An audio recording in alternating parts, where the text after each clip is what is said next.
சிந்து பைரவி சீரியல்ல இன்னைய எபிசோட்ல என்ன நடந்திருக்கு அப்படிங்கிறத பார்க்கலாம். இப்ப சிவா கிட்ட வசமா மகாவும் நம்ம இசக்கியும் மாட்டிக்கிட்டாப்புல. இப்ப சிவா கிட்ட மாட்டிக்கிட்ட விஷயம் மகாவுக்கு தெரியாது இல்லையா?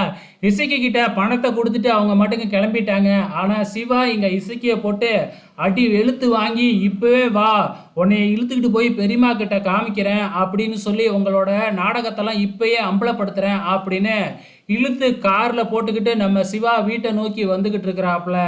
இந்த பக்கம் பேங்க்ல இருந்து அன்னபூர்ணிக்கு ஃபோன் பண்ணி நீங்க இன்னும் வட்டியை கட்டவே இல்லை, மறந்துட்டீங்களா அப்படின்னு இன்ஃபார்ம் பண்றாங்க.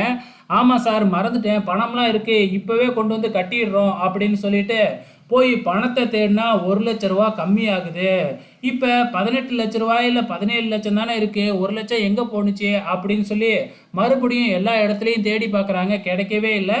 அதுக்கப்புறம் என்ன, வெளியில் வந்து ஆறுமுகத்துக்கிட்ட கேட்குறாங்க, நீ அறுவடை முடிஞ்சு 18 லட்சம் தானே கொடுத்த அப்படின்னு கேட்குறப்ப, ஆமாம் நான் கரெக்டாக எண்ணி தாம்மா கொடுத்தேன் அப்படின்னு சொல்கிறாங்க. ஆனா 1 லட்ச ரூபாயை மட்டும் காணுமே அப்படின்னு அன்னபூர்ணி சொல்ல, நம்ம பைரவியும் ஆறுமுகமும் தேடிக்கிட்டு இருக்கிறாங்க. அதுக்குள்ள இந்த மகா என்ன பண்ணுது அப்படின்னு பார்த்தீங்கன்னா, சிந்து தான் இந்த பணத்தை எடுத்திருப்பா அப்படின்னு சொல்லி சிந்து மேல திருட்டு பழிய போட ஆரம்பிச்சிடுச்சு.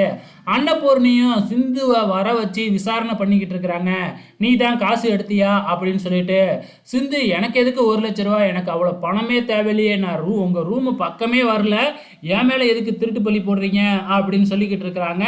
பைரவியும் ஆறுமுகமும் நம்ம சிந்துவுக்கு தான் சப்போர்ட் பண்ணிக்கிட்டு இருக்கிறாங்க.